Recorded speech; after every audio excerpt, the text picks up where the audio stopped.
C'est important d'arrêter de fumer, pas seulement parce que fumer nuit à la santé de notre corps.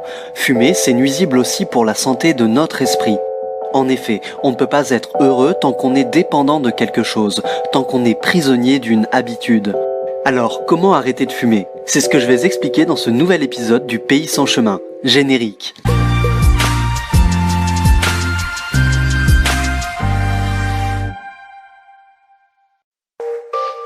C'est difficile de libérer l'esprit d'une habitude seulement quand on lutte contre cette habitude. Lutter contre une habitude, c'est lui donner vie. Une habitude, c'est quelque chose de mécanique, et lui résister, c'est comme alimenter la machine, c'est lui donner plus de puissance. Alors que si vous considérez l'esprit et si vous observez comment se forment les habitudes, vous comprenez ce qu'il est essentiel de comprendre, et tout le reste devient insignifiant et s'évanouit. Ayez conscience de la façon dont fonctionne votre esprit et vous découvrirez pourquoi il prend des habitudes. L'esprit prend des habitudes dans le but d'être en sécurité, rassuré, certain de n'être pas perturbé et afin d'avoir la continuité. Notre esprit va de ce qu'il connaît vers ce qu'il connaît et de cette façon, il ne se libère jamais de ce qu'il connaît. Il ne se libère jamais du passé et des habitudes. C'est important de comprendre tout le processus d'instauration et d'abandon des habitudes. Fumer, en soi, ce n'est pas un problème. Ça n'est un problème que lorsque j'ai envie d'arrêter de fumer. Tant que je suis satisfait de la situation, ça n'est pas un problème. Le problème ne se pose que lorsque je suis obligé d'agir sur cette habitude devenue gênante. Fumer m'occasionne une gêne, je veux donc me défaire de cette manie. Je veux cesser de fumer, je veux en finir avec cette habitude, m'en défaire, j'ai donc vis-à-vis du tabac une attitude de résistance ou de condamnation. Autrement dit, dès que je désire m'arrêter de fumer, j'ai tendance à refouler mon envie ou à la condamner ou à lui trouver un substitut. Par exemple, au lieu de fumer, je mâche du chewing-gum.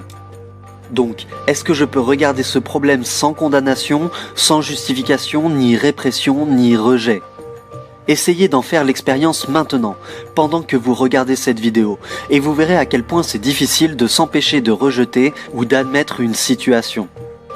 Car toute notre tradition, tout notre arrière-plan passé nous incite à éviter la question ou à trouver des justifications plutôt que d'en être curieux. Au lieu d'être attentif au problème de façon passive, l'esprit cherche en permanence à agir sur lui. Je ne peux pas comprendre mon tabagisme si je le condamne, et c'est pareil pour tout ce que j'essaie de comprendre. C'est pas difficile d'accepter ou de refuser, mais que j'accepte ou que je refuse, ça revient toujours à fuir devant le problème. Quand je condamne, je néglige, je dédaigne, et condamner m'empêche de comprendre. Il n'est pas facile de s'abstenir de condamner, car je suis conditionné à refuser, justifier, comparer et me résigner. Ça, c'est l'arrière-plan de notre vie, c'est avec ces données qu'on aborde tous les problèmes. Et c'est ce conditionnement qui engendre le problème, le conflit. Si je tente d'arrêter de fumer, j'essaie d'analyser rationnellement le problème de la cigarette. Quand je dis que c'est une habitude stupide, j'ai analysé le problème et je suis arrivé à la conclusion qu'il est stupide de fumer. Mais cette analyse rationnelle n'est pas efficace, vu qu'elle ne me donne pas les moyens de me défaire de cette habitude. Connaître la cause d'un problème ne suffit pas à se libérer de ce problème parce que la connaissance est pure information, c'est une conclusion verbale. Visiblement, cette connaissance vous empêche de comprendre le problème. Connaître la cause d'un problème, ce n'est pas comprendre le problème. Il y a une autre façon d'aborder un problème que de tenter de connaître sa cause. Quand je découvre ce qu'est la manière fausse, alors je prends conscience de la seule manière juste, celle que je suis en train de vous expliquer dans cette vidéo. Comprendre la fausseté, c'est découvrir la vérité. C'est très difficile de voir que la fausseté est la fausseté. Je ne peux pas voir quelle est la fausseté en y réfléchissant au moyen de la pensée, parce que la pensée est conditionnée, donc elle est fausse.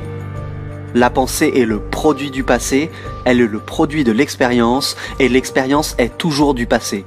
Donc, la pensée ce n'est pas le bon moyen pour résoudre un problème.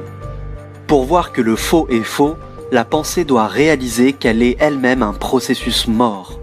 La pensée ne peut jamais être libre, et il faut la liberté pour découvrir. Il faut être délivré de la pensée. J'aborde le problème du tabagisme en jugeant et en condamnant, ou bien je tente de me défaire de cette habitude en me démontrant que fumer c'est stupide. Mais cette manière d'aborder le problème est fausse. Ce n'est pas au moyen de la pensée que je découvre que c'est faux, mais en étant très attentif, de façon passive, attentif à la façon dont j'aborde le problème. On ne peut pas être attentif de façon passive et en même temps penser. Si la pensée fonctionne, on ne peut pas être passif. Quand la pensée fonctionne, son but est de condamner ou justifier, de comparer ou d'accepter. Mais si je suis attentif de façon passive à ce processus, alors je le perçois tel qu'il est. Il faut donc aborder le problème de fumer sans condamnation, sans comparaison, etc. Je peux observer le problème d'une manière entièrement nouvelle, sans que le passé ne vienne l'obscurcir.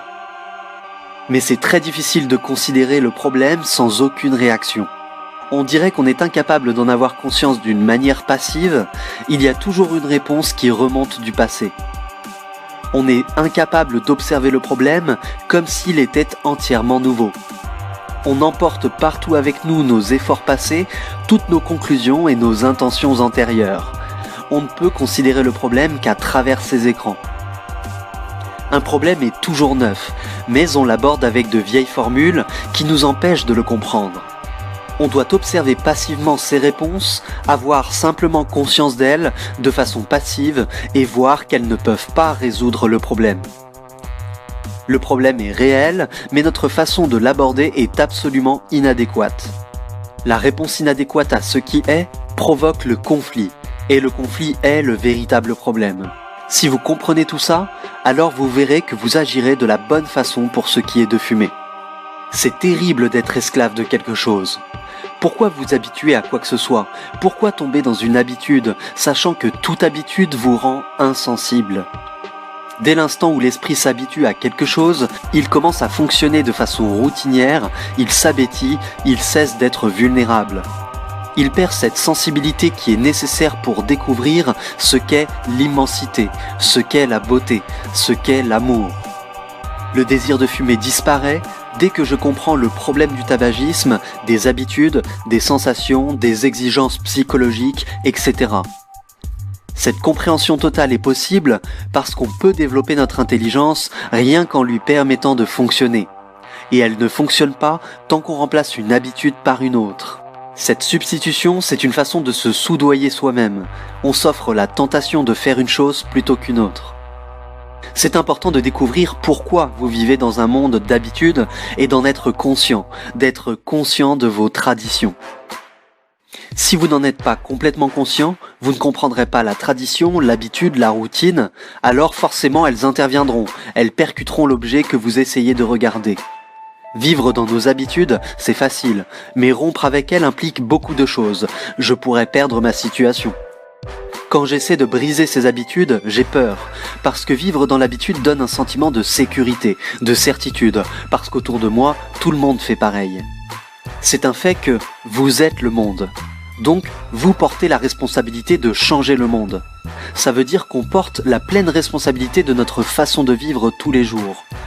Et qu'on doit subir soi-même une transformation radicale. Sans ça, il ne peut pas y avoir de bonne société. On peut découvrir pourquoi on ne change pas, pourquoi si on voit le mal, on n'y met pas fin immédiatement. La raison peut en être qu'on espère qu'il y aura quelqu'un d'autre pour mettre de l'ordre dans le monde et qu'on n'aura plus qu'à s'y glisser. Ou bien on peut être indolent, psychologiquement paresseux, inefficace. On passe beaucoup d'années à acquérir certaines techniques, à terminer ses études secondaires, supérieures, l'université, à devenir docteur, mais on ne veut pas consacrer une journée à effectuer un changement en soi-même. Donc la responsabilité de chacun, c'est d'opérer un changement radical en soi-même, parce qu'on est le reste de l'humanité. Merci d'avoir regardé cette vidéo, j'espère qu'elle vous aura plu. Pensez à vous abonner à la chaîne et à me lâcher un petit pouce bleu, ça me fait toujours très plaisir. Le Pays sans chemin est présent sur Twitter, sur Facebook et sur Tipeee. Merci à tous les tipeurs.